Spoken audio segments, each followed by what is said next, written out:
You hear a bang upstairs, not the usual creak of old floorboards or a door slamming shut. This is different. Sharp, heavy, final. The kind of sound that makes your stomach drop before your brain can even process what you've heard. You pause your homework, pen frozen mid-sentence, listening to the silence that follows. It's the wrong kind of silence. Thick, suffocating, dangerous. Your parents' voices drift down from above, hushed and urgent, but you can't make out the words. When you creep to the bottom of the stairs, your bare feet silent on the hardwood, you catch fragments that make your blood run cold. Have to move it tonight. She can never know. Too much blood. Your heart pounds so hard, you're sure they'll hear it. Footsteps approach the staircase, heavy, hurried, desperate. What you're about to discover will shatter everything you believed about your family forever. Because sometimes, the most dangerous monsters are the ones who tuck you in at night and tell you they love you. This is the story of how a 17-year-old girl's ordinary Tuesday evening became the moment that exposed her family's darkest secret. A secret so devastating, it would send shockwaves through their small community, destroy multiple lives, and land 3 family members behind bars. This is the case of a daughter who refused to stay silent, a father who chose violence over honesty, and a family conspiracy that unraveled because of one terrible sound in the night. This is the case of Girl Hears a Bang, Finds Something Her Family Tried to Hide. Meet the Henderson family of Millbrook, Ohio, a picture-perfect suburban clan living in a 2-story colonial on Maple Street, complete with white picket fence, manicured lawn, and a golden retriever named Scout. To anyone driving through their neighborhood, they represented the American dream incarnate. There's Sarah Henderson, 17, honor roll student with a 4.2 GPA and dreams of studying investigative journalism at Ohio State University. Sarah is the kind of teenager parents point to as an example. Student council treasurer, debate team captain, volunteer at the local animal shelter every Saturday morning. She's never missed curfew, never gotten so much as a detention, and has already been accepted to 3 universities. Her bedroom walls are covered with journalism awards and photos from school events where she's always smiling, always engaged, always the golden child. Her parents, David and Linda Henderson, have been married for 22 years after meeting at Ohio State, where David studied construction management and Linda pursued dental hygiene. They're both Millbrook natives who never saw a reason to leave their hometown of 8,000 people, where everyone knows everyone, and secrets are supposedly impossible to keep. David Henderson, 45, owns Henderson Construction, a small company he inherited from his father and built into what appeared to be a modestly successful business. With his weathered hands and genuine smile, David looks every inch the honest contractor. He's the guy neighbors call when they need a deck built or a kitchen remodeled. He sponsors the local Little League team, volunteers for Habitat for Humanity, and hasn't missed a Sunday service at Millbrook Methodist Church in over a decade. Linda Henderson, 43, works part-time as a dental hygienist at Dr. Morrison's practice downtown and manages the family finances. She's known throughout town for her homemade cookies at church bake sales and her meticulous organization of the annual school fundraiser. Linda is the mother other mothers aspire to be. Always perfectly put together, always volunteering for field trips, always hosting the neighborhood book club in their spotless living room. To their neighbors, they're the ideal American family, involved in the PTA, regular churchgoers, always willing to lend a helping hand when someone's moving or needs a babysitter. The Hendersons are the family you'd want living next door, the ones you'd trust to water your plants when you're on vacation, the ones whose Christmas card photo makes you slightly envious of their apparent happiness. But like many families hiding behind suburban facades and social media perfection, the Hendersons harbor secrets that run deeper than the foundation of their beautiful home.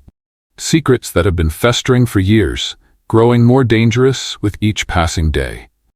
Secrets that, on November 14, 2018, would finally claw their way to the surface in the most terrifying way possible. Tuesday, November 14, 2018, started like any other day in the Henderson household. The autumn air was crisp but pleasant, with maple leaves creating a golden carpet on Maple Street. Sarah Henderson woke to her usual 6:30 a.m. alarm, showered, dressed in her favorite jeans and Ohio State sweatshirt, and came downstairs to find her mother already preparing breakfast. Scrambled eggs, turkey bacon, and fresh orange juice, just like every Tuesday for the past 3 years. "Morning, sweetheart." Linda called from the stove, her voice carrying its usual maternal warmth. "Don't forget you have debate practice after school." "Already packed my evidence folders," Sarah replied, kissing her mother's cheek before grabbing a piece of toast. It was their routine, comfortable and predictable. David emerged from his home office at 7:15, dressed in his Henderson construction polo and work jeans, carrying the thermal coffee mug Linda filled for him every morning. He ruffled Sarah's hair, a gesture that had annoyed her as a child, but now felt comforting in its familiarity. "See you tonight, kiddo. Mom's making that chicken casserole you love." The family exchanged their usual goodbyes, and Sarah left for school in her aging Honda Civic, a 16th birthday gift she'd cherished despite its dense and questionable air conditioning. As she backed out of the driveway, she waved to Mrs. Patterson, their 72-year-old neighbor who was already tending to her prize-winning roses. Sarah attended her morning classes at Millbrook High School, where she was known as the girl who always did her homework, always raised her hand, always helped struggling classmates with their assignments. During lunch, she worked on the school newspaper in the journalism classroom, editing articles and conducting interviews for an upcoming feature on the town's small business owners. Ironically, a piece that would have included her father's construction company. After regular classes ended at 3:15 p.m., Sarah stayed for debate team practice in preparation for the regional championship. Her team was arguing the affirmative side of a resolution about corporate responsibility and ethics, another irony that wouldn't be lost on her until weeks later. Practice ran longer than usual, as their coach, Ms. Rodriguez, wanted to perfect their closing arguments. Sarah finally arrived home around 6 p.m., pulling into the driveway behind her father's mud-splattered pickup truck. The autumn sun was already setting, casting long shadows across their neighborhood. She gathered her backpack and debate materials, noting that the garage door was open and her father was inside, seemingly organizing tools with an intensity she'd rarely seen before. But something felt off from the moment she walked through the front door. The house carried an odd tension, like the air before a thunderstorm. Her usually talkative mother barely acknowledged her greeting, instead fixated on scrubbing an already spotless countertop with unusual intensity. The same Formica counter that Linda cleaned twice daily was being scoured, as if her life depended on removing some invisible stain. Her father sat at the kitchen table, still wearing his work clothes despite being home for over an hour, unusual for a man who immediately showered and changed after every workday. He was staring at his phone with the kind of expression reserved for receiving devastating news, his weathered fingers tapping nervously against the wooden surface. "Everything okay?" Sarah asked, dropping her backpack by the stairs in its designated spot. "Fine, honey. Just tired," Linda replied, but her voice carried an edge Sarah had never heard before. Sharp, strained, almost desperate. "Long day at work," David added without looking up from his phone, but Sarah noticed his hands were trembling slightly. The family ate dinner in relative silence, which was unusual for the Hendersons. Typically, dinner time was filled with Sarah sharing stories from school, Linda discussing her patients, without names of course, and David recounting humorous moments from job sites. Tonight, the only sounds were the scraping of forks against plates and the ticking of the grandfather clock in the hallway. After dinner, Sarah retreated to her bedroom to work on her AP history essay about Cold War espionage, a topic that would later seem prophetic given the secrets her own family was keeping. Her room was her sanctuary, decorated with journalism awards, college pennants, and photos of friends and family. She had positioned her desk beneath the window so she could see the street while she worked, a habit that made her feel connected to her community, even when buried in homework. At 8:47 p.m., Sarah was deep in concentration, typing a paragraph about the Berlin Wall when she heard it. A loud, distinct bang from the master bedroom directly above her. The sound was unlike anything she'd heard in their house before. It wasn't the sound of a dropped book, a slammed dresser drawer, or even someone falling. This was heavier, more deliberate, like something substantial hitting the hardwood floor with tremendous force. The bang reverberated through the house, seeming to shake the very foundation. Sarah's fingers froze over her laptop keyboard, her essay about Cold War secrets suddenly forgotten. The sound was followed by approximately 30 seconds of complete, suffocating silence, the kind of silence that screams danger to every primitive instinct humans possess. Then came the hurried footsteps, heavy and urgent, moving across the bedroom floor above her. Her parents' voices followed, carried through the heating vent that connected her room to theirs. Through the metal grate, Sarah could make out fragments of their conversation, spoken in hushed, panicked tones. "Jesus Christ, David, what did you do? Can't leave it there. What if she comes up? Have to get it to the car. Too much blood for the carpet." Mrs. Patterson from next door would later tell police that around 9:15 p.m., she was watching the evening news when she observed the Henderson family's garage door opening. From her living room window, which provided a clear view of the Henderson driveway, she watched David's pickup truck backing out with what she described as unusual urgency for a weeknight. The truck's headlights swept across her roses as it turned onto Maple Street, and she noticed David appeared to be alone in the vehicle. Mrs. Patterson, a widow who had lived next door to the Hendersons for 8 years, was familiar with their routines. David typically went to bed early on weeknights and rarely drove anywhere after dinner unless there was an emergency. The truck returned approximately 2 hours later, at 11:23 p.m., according to the timestamp on her security camera, and the garage door immediately closed. Patterson noted that David appeared to be moving more slowly when he returned, like someone who had done something physically exhausting. When Sarah came downstairs around 9:30 p.m. for a glass of water, her usual pre-bedtime routine, she found her parents sitting on the living room couch in their matching recliners, both freshly showered and wearing completely different clothes than they'd had on during dinner just 2 hours earlier. Her mother's hair was still damp, hanging limply around her shoulders instead of styled in her usual neat bob. Her father was unnaturally focused on a rerun of Law and Order, a show he typically dismissed as mindless garbage and nothing like real police work. The living room felt different somehow, charged with an energy Sarah couldn't identify. Both parents seemed hyper-aware of her presence, their eyes following her movement from the stairs to the kitchen with an intensity that made her skin crawl. "Where did you guys go?" Sarah asked innocently, filling her glass from the filtered water dispenser. "I heard the truck." Her parents exchanged a look that lasted exactly 3 seconds too long, a glance loaded with meaning she couldn't interpret. The silence stretched uncomfortably before her father answered, his voice carrying a forced casualness that sounded rehearsed. "Just ran out for some milk. Store closes at 10. But Sarah had seen the nearly full gallon of milk in the refrigerator when she grabbed her after-school snack just hours earlier. Moreover, the local Kroger stayed open until midnight 7 days a week, a fact any lifelong resident of Millbrook would know. David Henderson had been shopping at that same store for over 20 years. "Oh," Sarah said, taking a sip of her water and studying her parents' faces. Her mother was gripping the arm of her recliner so tightly her knuckles had turned white. Her father's left leg was bouncing, a nervous habit he only displayed during moments of extreme stress, like when the IRS had audited their taxes 3 years earlier. "Well, I'm going to finish my essay and go to bed," Sarah announced, watching for their reaction. "Good night, sweetheart," Linda said, her voice artificially bright. "Sleep well." As Sarah climbed the stairs, she could feel her parents' eyes on her back. When she reached the landing, she paused, listening.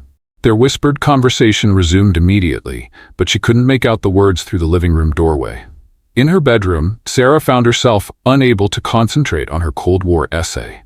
The bang, the fragments of conversation, her parents' strange behavior, everything felt wrong in a way she couldn't articulate. She closed her laptop and lay in bed, staring at the ceiling and listening to the sounds of her house settling for the night. Around midnight, she heard her parents finally come upstairs. Their bedroom door closed, but instead of the usual sounds of them preparing for bed, she heard what sounded like furniture being moved. dragging sounds, muffled thumps, whispered instructions. This continued for nearly an hour before the house finally fell silent. The next morning, Wednesday, November 15th, Sarah woke to find her routine completely disrupted. Her mother, who was usually dressed and making breakfast by 6:30 a.m., was still in her bathrobe at 7 a.m., sitting at the kitchen table with a cup of coffee and staring out the window. Her father had already left for work, unusual for a man who typically said goodbye to his daughter every morning. "Mom, you okay?" Sarah asked, concerned by her mother's unusual appearance. Linda's eyes were red-rimmed and puffy, as if she'd been crying or hadn't slept. "Fine, honey. Just a headache. There's cereal in the pantry for breakfast." This was wrong on multiple levels. Linda Henderson had made her daughter breakfast every school day for 12 years. She took pride in starting Sarah's day with proper nutrition and family connection. The idea of suggesting cereal as breakfast was completely out of character. Sarah's suspicions intensified when she discovered her parents had moved their bedroom furniture around. The heavy oak dresser that had sat against the north wall for as long as she could remember, positioned there because Linda liked the morning light to hit her jewelry box on top, was now positioned by the window. The antique mirror that had hung above the dresser was gone entirely, leaving a rectangular patch of darker paint on the wall. Most strikingly, the Persian rug her grandmother had given them as a wedding gift was missing. The intricate, hand-woven carpet that had been the centerpiece of her parents' bedroom for over 2 decades had been replaced by a smaller, obviously new rug from Target that still had the price tag partially visible under the bed frame. When Sarah casually asked her mother about the rug change while eating her hurried breakfast of Cheerios, Linda's response was immediate and defensive, her voice sharp in a way Sarah had rarely heard. "Oh, that old thing was getting so worn out. I finally just threw it away. It was time for something fresh." But Sarah remembered that rug clearly. It had been in pristine condition, one of her grandmother's most treasured possessions. The rug had deep blues and golds that complemented her mother's carefully chosen bedroom decor. Her grandmother, Helen Morrison, had spent months selecting it during her honeymoon in Turkey with Sarah's grandfather. Linda would never have simply thrown it away. She had often told Sarah that the rug would be passed down to her someday, along with her grandmother's other heirlooms. Furthermore, Linda Henderson was not an impulsive person. She researched major purchases for weeks, read online reviews, and compared prices at multiple stores. The idea of her making a spur-of-the-moment decision to replace a family heirloom with a discount store rug was completely contrary to her established personality. That afternoon, when Sarah returned home from school, she noticed additional changes. The bedroom window was open, despite the November chill, and she could hear her mother running the washing machine for the 3rd time that day, unusual for a woman who did laundry on Saturdays with military precision. When she passed her parents' bedroom on the way to her own room, she glimpsed her father on his hands and knees, scrubbing the hardwood floor with industrial-strength cleaning solution. The chemical smell was so strong it made her eyes water. When David noticed her in the doorway, he quickly stood up, blocking her view of the floor. "Just cleaning up a spilled drink," he explained, but his voice was strained, and his face was flushed with exertion. Sarah nodded and continued to her room, but something cold settled in her stomach. Her father was many things: a hard worker, a devoted husband, a loving father. But he was not a man who cleaned floors. That had always been her mother's domain, and Linda took pride in maintaining their home's pristine condition. That night at dinner, the silence was even more oppressive than the previous evening. Her parents barely touched their food, and when Sarah tried to engage them in conversation about her day at school, their responses were distracted and monosyllabic. The family that had always prioritized communication and connection suddenly couldn't seem to look at each other across the dinner table. The Hendersons might have gotten away with whatever happened that November night, if not for Sarah's journalism instincts, her growing suspicion that something terrible had occurred in her home, and a stroke of investigative luck, 3 weeks later, that would change everything. On December 5, 2018, Sarah was in the Millbrook High School library researching a journalism project about local missing persons cases. The assignment, given by her teacher, Miss Rodriguez, was to examine how small communities handle investigations compared to larger cities. Sarah had chosen to focus on cases from the past year, thinking it would be a straightforward research project about police procedures and community involvement. She was scrolling through archived articles on the Millbrook Gazette website when she stumbled across a news article that made her blood run cold and her hands shake so violently she almost dropped her laptop. The headline read, "Local contractor reported missing by girlfriend." The accompanying photo showed a smiling man with dark hair and kind eyes. But it was the article's content that sent terror shooting through Sarah's veins. Marcus Rivera, 34, a subcontractor who specialized in electrical work and home renovation, had been reported missing by his girlfriend, Isabella Santos, on November 15th, exactly one day after Sarah heard the bang upstairs. According to the missing persons report filed with the Millbrook Police Department, Marcus had told Isabella he was going to collect payment from a client who had been avoiding him for weeks. He had mentioned this client by name, David Henderson of Henderson Construction. Sarah read the article 3 times, each reading making the situation more terrifying. Marcus Rivera was described as 5'10", approximately 180 pounds, with black hair and brown eyes. The physical description matched exactly the size that would produce the kind of heavy bang she had heard in her parents' bedroom, the sound of a human body hitting the hardwood floor.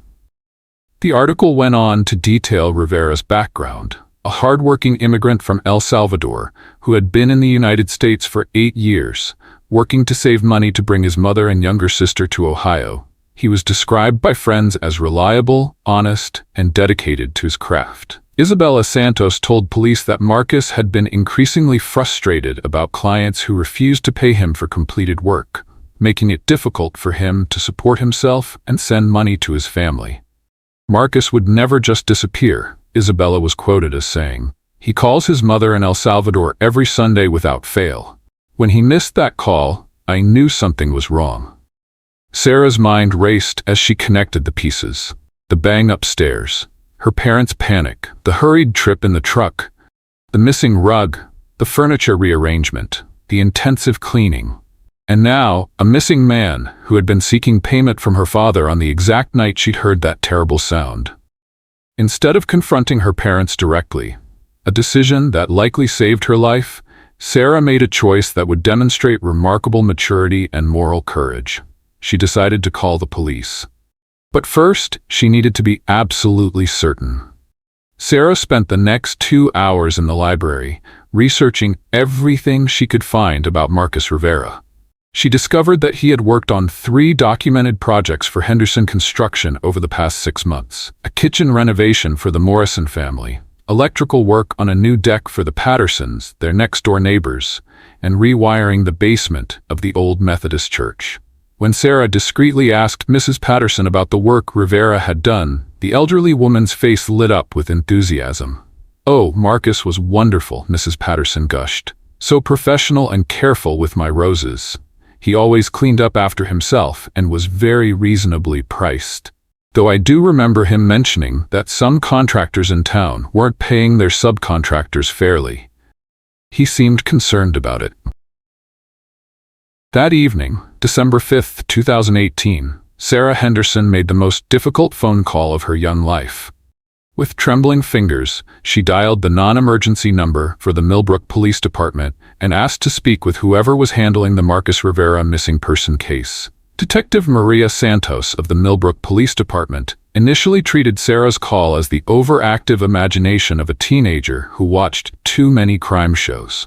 Santos, a 15-year veteran of the force and the department's only female detective, had seen her share of false leads and conspiracy theories from well-meaning citizens. Small-town police work often involved sorting through numerous tips from people who were convinced they'd solved cases based on coincidences and speculation.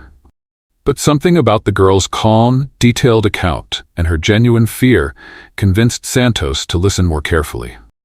Sarah's voice was steady despite her obvious terror. and her recollection of specific times, sounds, and behaviors demonstrated the kind of observational skills Santos had learned to respect in witnesses. "Detective Santos, I know how this sounds," Sarah said, her voice barely above a whisper as she spoke from her bedroom with her door closed. "But I heard something that night, and now a man who was supposed to meet with my father is missing. I think something really bad happened in our house." Santos asked Sarah to come to the station the next day after school, accompanied by a trusted adult. Sarah chose Miss Rodriguez, her journalism teacher, who had always encouraged her students to seek truth and ask difficult questions.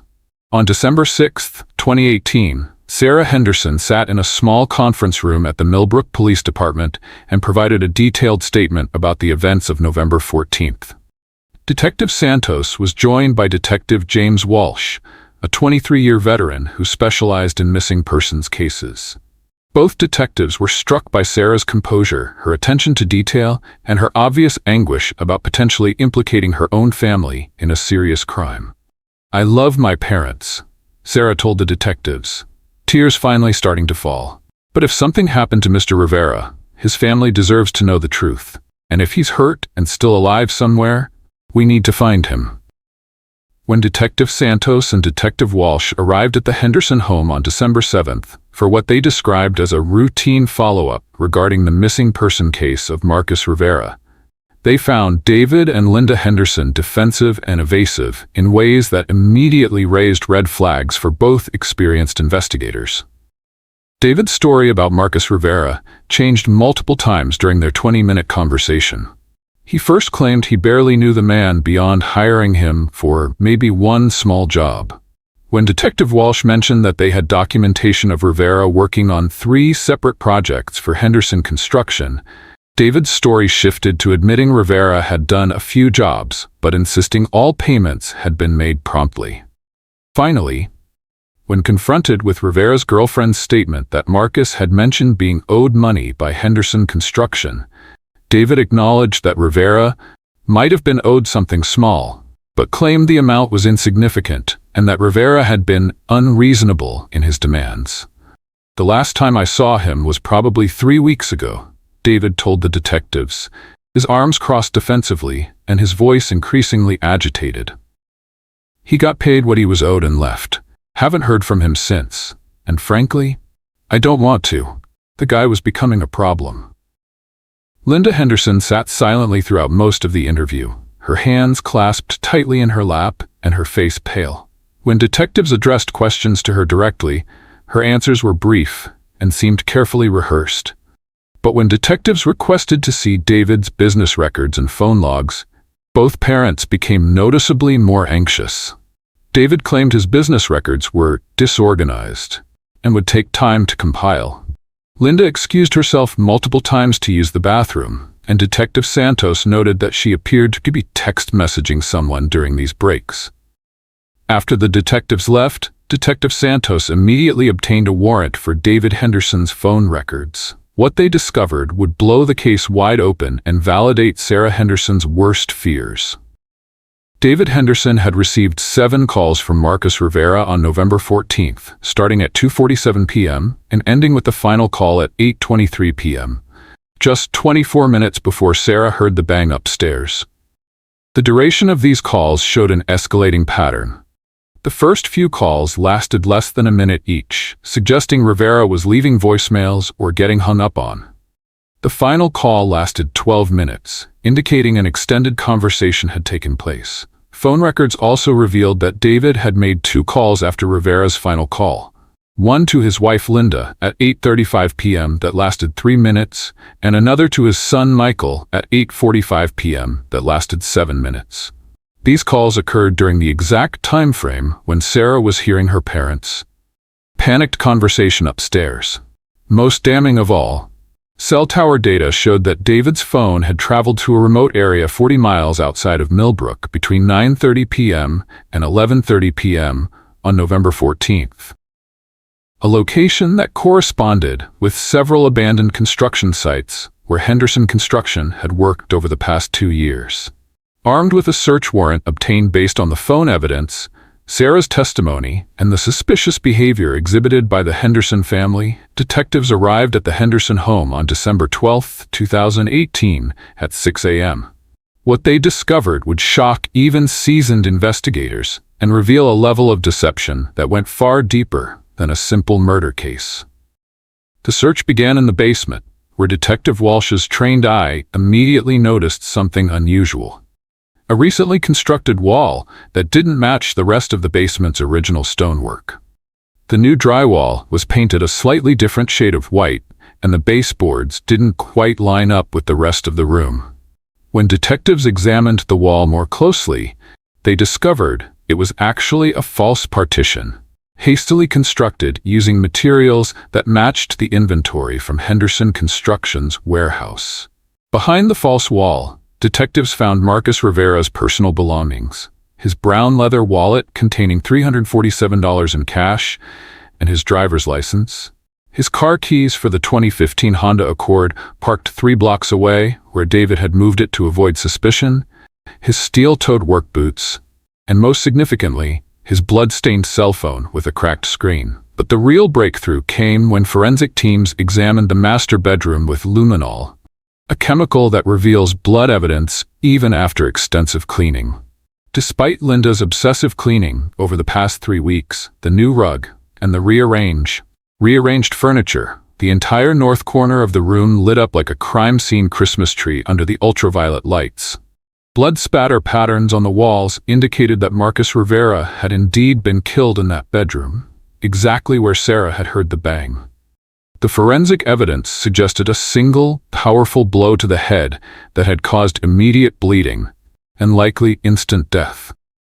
The blood had splattered in a pattern consistent with someone falling backward after being struck from the front. Under intense questioning at the police station, Linda Henderson was the first to break. The weight of 3 weeks of guilt, sleepless nights, and the constant fear of discovery had taken its toll on the typically composed dental hygienist. Through tears and shaking hands, she provided a confession that revealed the true scope of the Henderson family's crimes.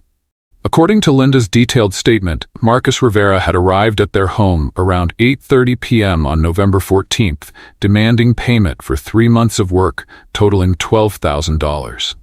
But this wasn't simply a matter of late payment. Rivera had discovered something that threatened to destroy David Henderson's entire world. Marcus had been keeping records, Linda told detectives, her voice barely audible. He had photos, receipts, invoices, everything. He knew that David had been cheating clients and not paying subcontractors. He said he had evidence that could send David to prison. Rivera had been systematically documenting Henderson Construction's fraudulent practices for months, initially just to protect himself and other subcontractors from being cheated. But what he uncovered was a sophisticated scheme of insurance fraud, client deception, and tax evasion that had been operating for years.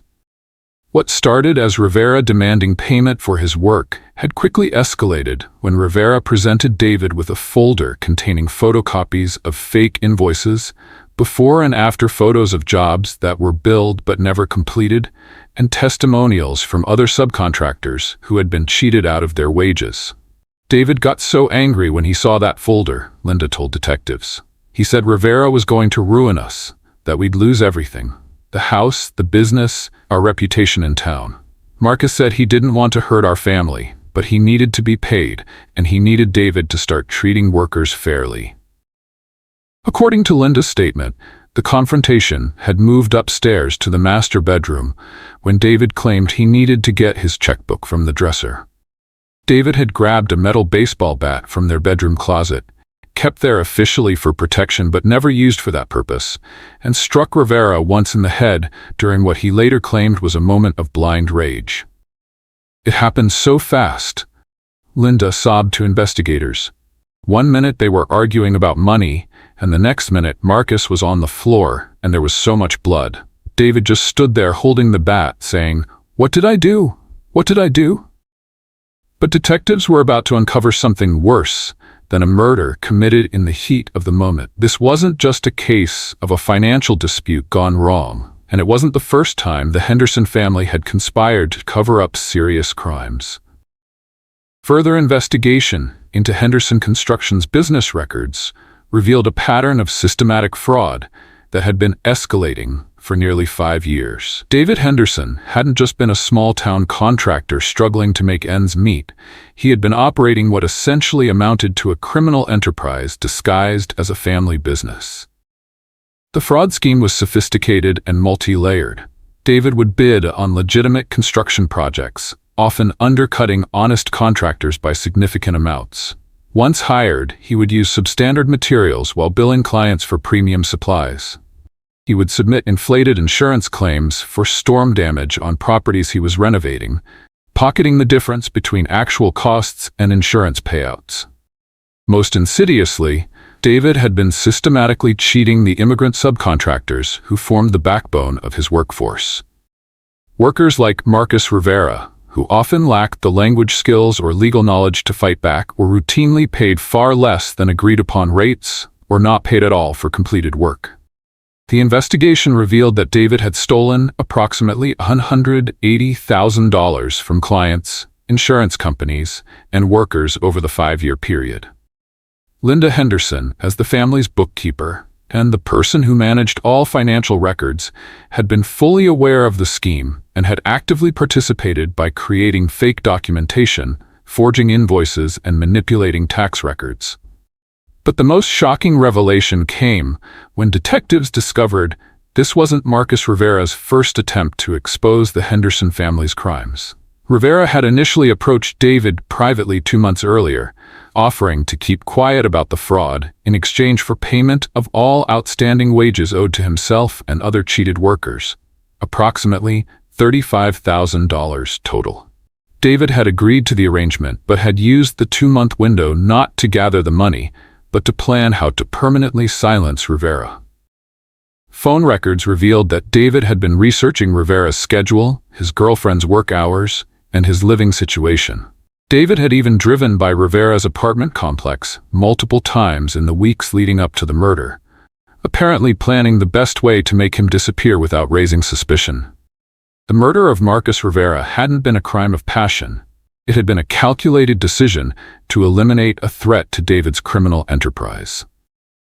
The heated argument Linda described had been largely staged to justify what David had already decided he was going to do.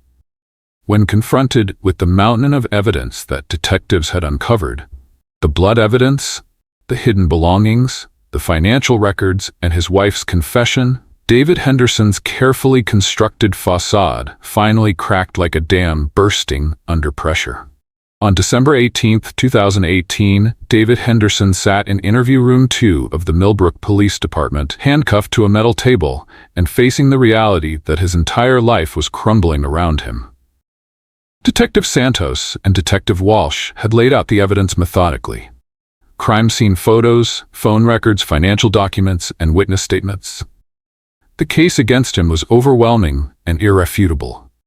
For the first hour of the interview, David maintained his innocence with the desperation of a man watching his world end. He claimed Rivera had attacked him first, that the baseball bat had been used in self-defense, that he had panicked and made poor decisions, but hadn't intended to kill anyone.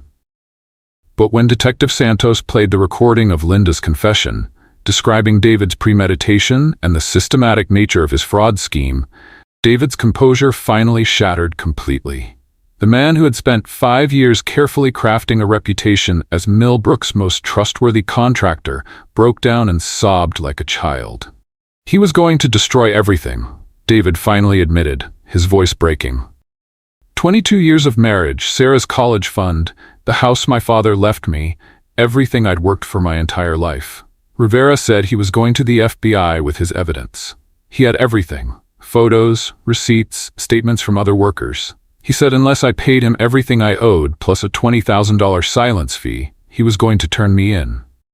David's confession revealed the true scope of his desperation and the calculated nature of Rivera's murder.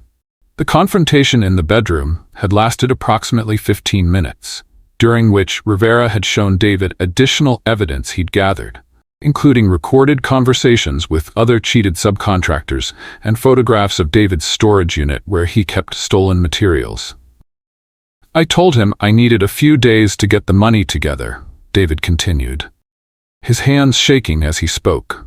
But Rivera said he'd already waited too long. He said other workers were asking questions about their missing wages, and his girlfriend was suspicious about why he kept working for someone who didn't pay on time. Rivera had given David an ultimatum: full payment by the end of that week, or he was taking his evidence to federal authorities the following Monday. David knew that federal investigation would uncover not just the wage theft and insurance fraud, but also his failure to pay thousands of dollars in employment taxes for his subcontractors, a crime that could result in serious prison time.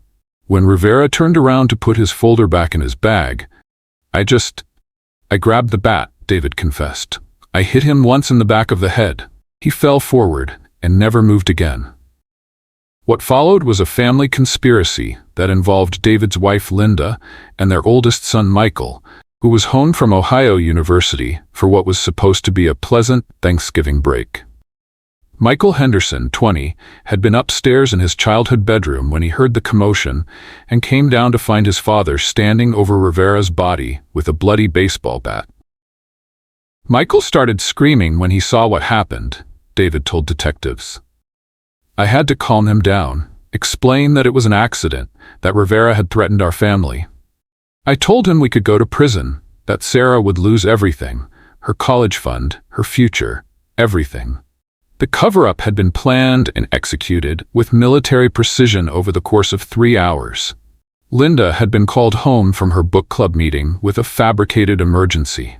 When she arrived and saw Rivera's body, she initially threatened to call the police herself. Linda said we had to do the right thing, David recalled. But when I explained about the federal investigation, about how we'd lose the house and Sarah's college money, about how our family name would be ruined forever in this town, she finally agreed to help. The 3 family members had worked together to wrap Rivera's body in the Persian rug, carry it down the back stairs, and load it into David's pickup truck. Michael had been assigned to move Rivera's Honda Accord to a location several blocks away to make it appear he'd never arrived at the Henderson home. Linda had begun the extensive cleanup process, scrubbing blood evidence and rearranging furniture. David and Michael had driven to a remote construction site where Henderson Construction had worked 2 years earlier, a failed housing development that had been abandoned when the developer ran out of money. David knew the property was rarely visited and was familiar with the terrain from previous work there. We dug the grave about 6 feet deep, David said, his voice hollow. Michael kept asking if there was another way, if we could still call the police and claim self-defense, but I knew the evidence would show premeditation. Rivera's folder had dates and times. It proved he'd been gathering evidence for months while I did nothing to pay him. The burial site had been carefully chosen in a wooded area of the property, marked only by a small pile of stones that would appear natural to any casual observer. David had used his professional knowledge of soil composition and drainage to select a location where the body would decompose quickly and be unlikely to surface during heavy rains. After returning home, the family had spent hours coordinating their stories and cleaning any remaining evidence. Linda had burned Rivera's folder of evidence in their fireplace, though she didn't realize he had made copies that were stored in a safety deposit box, a fact that would come to light during the investigation. Michael had been sent back to college the next day, with strict instructions to act normally and never discuss what had happened. David and Linda had agreed to tell Sarah that Michael had left early due to a sudden illness, maintaining the fiction even within their own family. Sarah could never know. David insisted to detectives. She's a good kid, an innocent kid. We couldn't let her get dragged into this mess. But David's attempts to protect his daughter had ultimately led to his downfall. Sarah's sharp instincts, journalistic training, and moral courage had unraveled a conspiracy that might otherwise have remained buried forever. The arrest and prosecution of the Henderson family sent shockwaves through Millbrook, Ohio, a town where violent crime was almost unheard of, and where everyone thought they knew their neighbors. The case dominated local news for months and drew national attention as an example of how financial desperation and moral compromise can escalate into unthinkable violence. On January 15, 2019, after pleading guilty to second-degree murder, conspiracy, fraud, and multiple tax violations, David Henderson was sentenced to 25 years to life in state prison. Judge Patricia Williams, a 30-year veteran of the bench, called David's crimes a betrayal not just of his victim, but of his community, his family, and the trust placed in him by dozens of clients and workers. "You built your life on a foundation of lies," Judge Williams told David during sentencing. "When that foundation began to crumble, instead of facing the consequences of your actions like a man, you chose to commit murder to protect your secrets. Marcus Rivera was a hard-working man trying to support his family, and you killed him for asking for money you rightfully owed him." Linda Henderson received 8 years in state prison for conspiracy, accessory after the fact, and financial fraud. Her sentence was reduced due to her cooperation with authorities and her genuine remorse for her actions. During her sentencing, Linda broke down as she addressed Rivera's family members who had traveled from El Salvador for the proceedings. "I know saying sorry will never bring Marcus back," Linda sobbed. "I replay that night every day, wondering what would have happened if I had just called the police when I walked in and saw what David had done. I chose to protect my husband instead of doing what was right, and I'll have to live with that choice for the rest of my life." Michael Henderson, who had been a junior at Ohio University studying engineering, received 2 years probation after cooperating fully with authorities. His defense attorney successfully argued that Michael had been coerced into participating through emotional manipulation and threats to his family's safety. The judge acknowledged that Michael had been placed in an impossible situation by his father's actions and had shown genuine remorse throughout the legal proceedings. Michael's cooperation had been essential to solving the case. He had provided detailed information about the burial site, the timeline of events, and his father's methods of fraud. He also revealed the location of Rivera's copied evidence, which had been stored in a safety deposit box under a false name. Evidence that helped prosecutors understand the full scope of David's criminal enterprise. Marcus Rivera's body was recovered from the construction site on December 20, 2018, allowing his family to finally hold a proper funeral and bring closure to his disappearance. The recovery operation involved cadaver dogs, ground-penetrating radar, and a team of forensic anthropologists who worked in freezing December weather to carefully excavate the burial site. Rivera's girlfriend, Isabella Santos, had flown his mother and sister from El Salvador to Ohio for the funeral, a trip they had been saving money to make under much different circumstances. The service was held at St. Mary's Catholic Church in Millbrook and was attended by dozens of community members who had never met Rivera but were deeply moved by his story.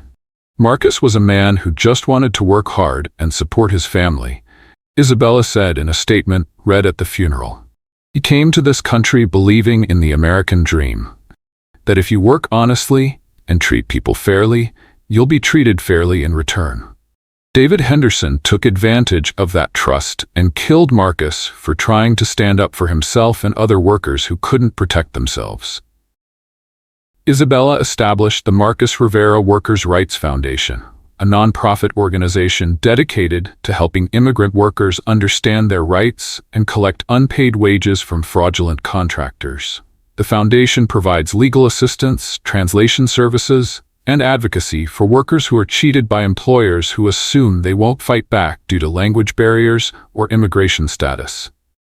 The foundation has since recovered over $500,000 in unpaid wages from more than 200 workers across Ohio. Isabella's work has led to new state legislation requiring contractors to post bonds that can be used to pay workers if a business fails to meet its wage obligations. Sarah Henderson, the brave teenager whose decision to contact police solved the case, was placed in the care of her Aunt Margaret in Columbus, Ohio. Margaret, Linda's sister, was a high school guidance counselor who had always been close to Sarah and provided the stable, loving environment she needed to process the trauma of discovering her family's crimes. Sarah finished her senior year of high school while living with her aunt, maintaining her honor roll status despite the enormous stress and media attention surrounding her family's case. Her classmates and teachers rallied around her, understanding that she was a victim of her parents' choices and should not be held responsible for their actions. True to her longtime plan, Sarah attended Ohio State University, where she studied investigative journalism with a focus on criminal justice reporting. She graduated summa cum laude in 2022 and immediately began working as a reporter for the Columbus Dispatch, specializing in stories about government corruption and white-collar crime. "What happened to my family taught me that the truth matters more than comfort," Sarah reflected in a 2023 interview. "It would have been easier to stay quiet, to protect my parents, and pretend I hadn't heard what I heard. But Marcus Rivera deserved justice, and his family deserved to know what happened to him." The Henderson family home on Maple Street was sold to pay restitution to David's fraud victims and cover legal fees. The new owners, a young couple with small children, have reportedly experienced no unusual incidents or sounds.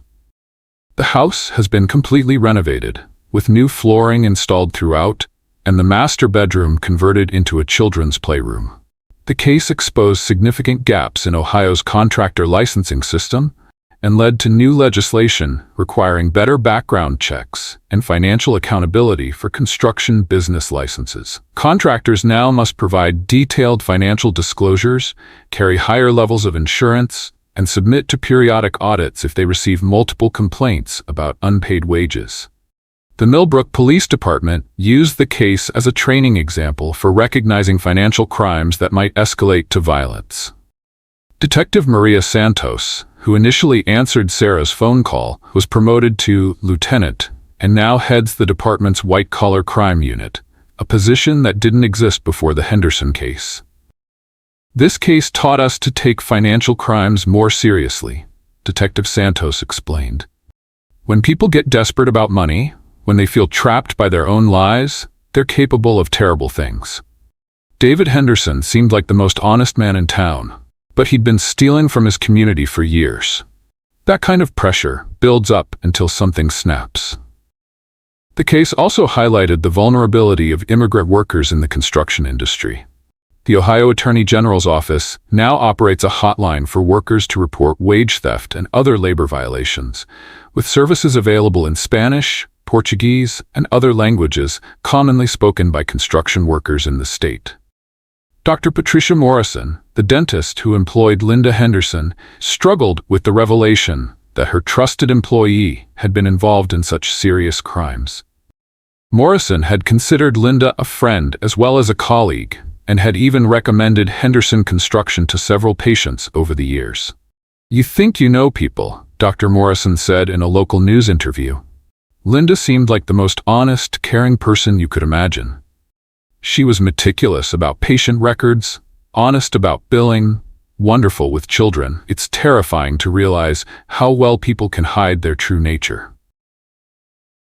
The ripple effects of the case extended throughout Millbrook's construction industry.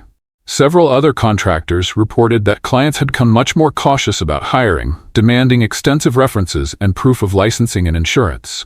Some contractors welcomed the increased scrutiny, arguing that it would help eliminate the unethical operators who made honest contractors look bad.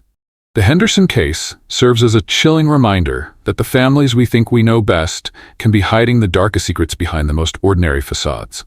It's a story that forces us to confront uncomfortable truths about human nature, the corrosive power of financial desperation, and the courage required to do the right thing when everything we love hangs in the balance.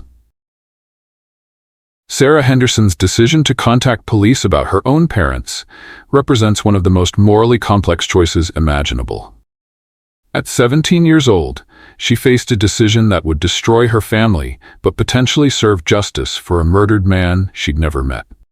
Her choice to prioritize truth over family loyalty speaks to a level of moral courage that many adults would struggle to display.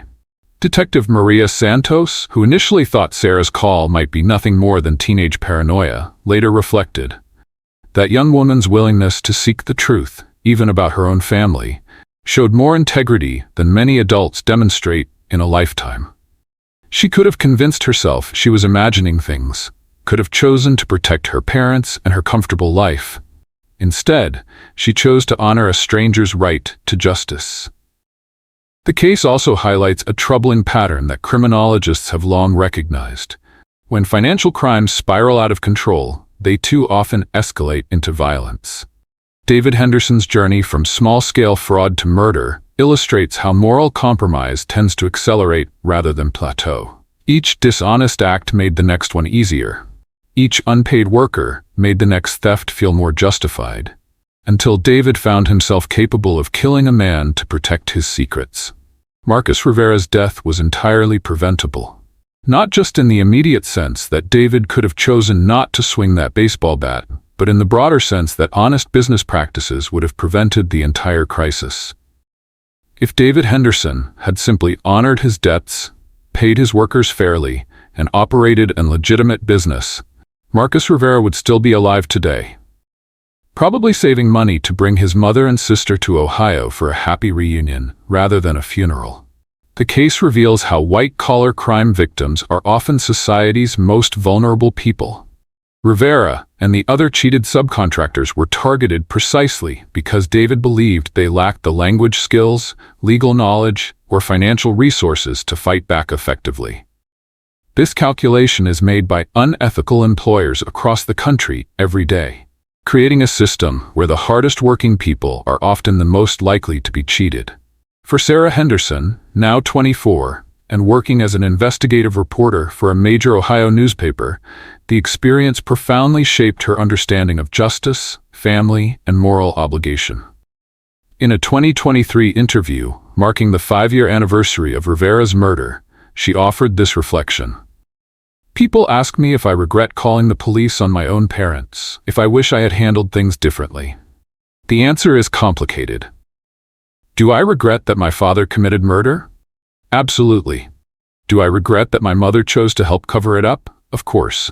Do I regret that my family fell apart and my comfortable life was destroyed? Yes, I'm human. I regret the loss and the pain. But do I regret ensuring that Marcus Rivera's family learned the truth about what happened to him? Do I regret helping to stop my father from potentially hurting other people? Do I regret helping to expose a fraud scheme that had victimized dozens of hardworking people? Never. Not for a single day. I learned that love sometimes means holding the people you care about accountable for their actions. Real love doesn't enable harmful behavior or protect people from the consequences of their choices. If my parents had truly loved me, they would never have put me in a position where I had to choose between family loyalty and doing what's right. Sarah's work as a journalist has focused extensively on cases involving government corruption, white-collar crime, and the exploitation of vulnerable workers. She has won several state-level journalism awards for her investigative reporting, and her work has led to the prosecution of 3 elected officials and the recovery of over $2 million in stolen wages for workers across Ohio. That night, when I heard the bang upstairs, changed everything about how I understand the world, Sarah continued. I learned that evil doesn't usually announce itself with dramatic music and obvious warning signs. Evil often looks like your neighbor who sponsors the Little League team, your parent who makes you breakfast every morning, your family friend who everyone trusts and respects. I also learned that ordinary people are capable of extraordinary courage when the situation demands it. I was just a scared teenager who wanted her parents to be the good people I thought they were. But when I realized they weren't, I had to choose whether to be complicit in their crimes or to stand up for someone who couldn't stand up for himself anymore. The physical location where Marcus Rivera died has been transformed, but the lessons of his death continue to resonate throughout Millbrook and beyond. The bedroom where he was murdered is now a cheerful children's playroom, filled with toys and laughter instead of secrets and violence. The basement where his belongings were hidden has been converted into a family recreation room. The construction site where his body was buried has been developed into a small park dedicated to worker safety and immigrant rights. But perhaps the most fitting memorial to Marcus Rivera is the work of the foundation established in his name. Isabella Santos, now a naturalized U.S. citizen and licensed social worker, continues to fight for the rights of immigrant workers across Ohio. Her work has prevented dozens of other families from experiencing the devastating loss she endured, and her advocacy has created systemic changes that protect vulnerable workers from exploitation. The Marcus Rivera Workers' Rights Foundation operates a 24-hour hotline in multiple languages, provides legal assistance for wage theft cases, and offers financial literacy classes to help workers understand their rights and protect themselves from fraud. The foundation's work has been recognized by the U.S. Department of Labor and has served as a model for similar organizations in other states. Marcus believed in the American dream. Isabella reflected during a recent foundation fundraiser. He believed that if you work hard and treat people with respect, you'll be treated with respect in return. David Henderson betrayed that trust in the worst possible way. But Marcus's legacy isn't his death. It's the work we're doing to make sure other workers are protected from people like David Henderson. The Henderson case ultimately asks us to consider what we owe to strangers, what we owe to family, and what we owe to truth itself. Sarah Henderson's choice to prioritize justice over family loyalty might seem harsh or unnatural, but it represents a moral clarity that our society desperately needs. In a world where people increasingly retreat into tribal loyalties and refuse to hold their own side accountable, Sarah's example reminds us that real integrity requires the courage to do what's right, regardless of the personal cost. The bang Sarah heard that November night wasn't just the sound of Marcus Rivera's life ending. It was the sound of truth demanding to be heard, justice calling out for recognition, and a young woman's conscience refusing to be silenced. Sometimes, even in the darkest circumstances, truth finds a voice through the most unlikely messengers. Sometimes the most important choice we'll ever make is the decision to listen when that voice calls to us. Especially when it's telling us things we don't want to hear about the people we love most. In small towns across America, neighbors continue to look out for each other, children trust their parents, and contractors shake hands on honest deals. But the Henderson case reminds us to stay vigilant, to trust our instincts when something feels wrong, and to remember that justice sometimes requires the hardest choice of all, standing up for what's right, even when it costs us everything we thought we wanted to protect. The truth, as Sarah Henderson learned at 17, doesn't always set you free in the way you expect. But it does something even more important. It honors the dignity of every human life and ensures that no one disappears without someone fighting to find out why.